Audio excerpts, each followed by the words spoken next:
Hello, magandang gabi sa inyong lahat, sa mga viewers, mga kaibigan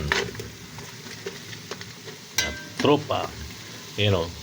Para sa aming hapunan, magluluto ka ng pansit canton. Pansit canton. Gulay. Tapos, yan yung cubes, oyster sauce, black pepper, soy sauce, at ang additional na sahog. Yan. Panggisa. Papalambutin ko muna to.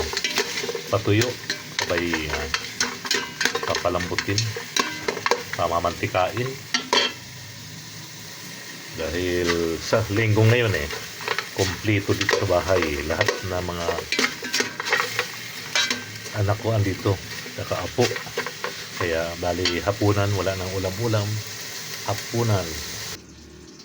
Kikiam, chicken balls. Ayan. Additional sahog. Ayan, dahil medyo brown lagay ko na yung panggisa. Panggisa. Ayan, dahil medyo tostado na, lalagay ko na itong extrang sahog. Yun.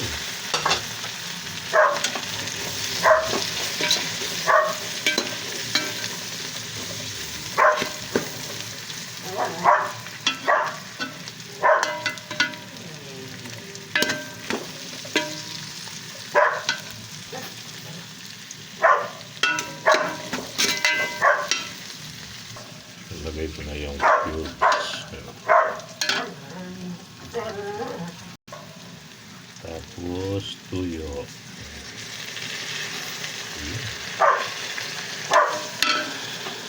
Paminta.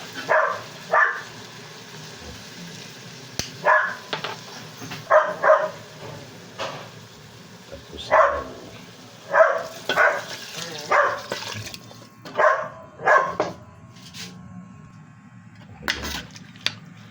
lagyan ng gulay para magkalasa.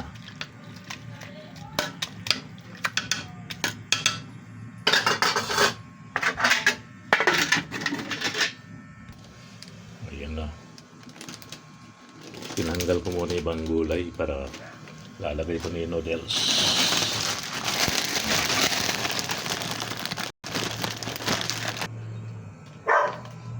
Kasa. Yan, lagyan. Palambutin. Yun, konting palambot na lang. Papatuyuin sa baw. Pwede na. Pag malambot na yung noodles, pwede na isapaw yung gulay. Tsaka isaw.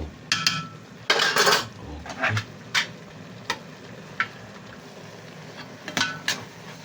Yung ganito karami, sabihin nating magko-cost ng 500, halos kalahating kilo mahigit, isang 450 grams na noodles plus yung maliit, tapos gulay, sahog, sabihin natin 500 lahat yan. Kung sa restaurant kakakain, baka kulang-kulang 1,000 na. Ito ilan ko na to, ilan na kayo kakain to, mga 6, mga 8. Ilagay ko na yung gulay. Diba? Kahit 10 pa kayong kumain yan, kasya yan. Sa restaurant, 1,000 may git na yan. Ayan, goods na. Dami pang sahog. Diba?